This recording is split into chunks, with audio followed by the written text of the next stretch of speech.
estudyanteng ito, napakalakas ng loob. Ako po ang kinakabahan eh.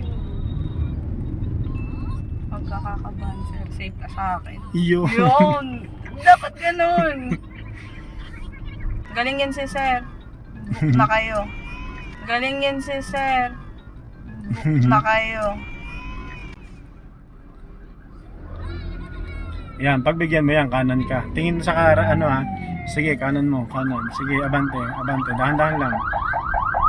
Yan. Okay, pedestrian. Karapatan nila yan. Kakanan tayo. Kanan na tayo. Ako, lalabas na tayo. Nagsasawa na ako sa lugar na to.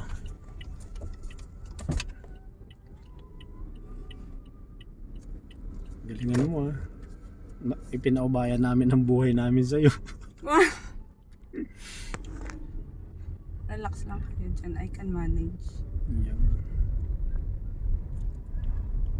Hindi mo kaka-pressure. Pati si Jinji nakakapag.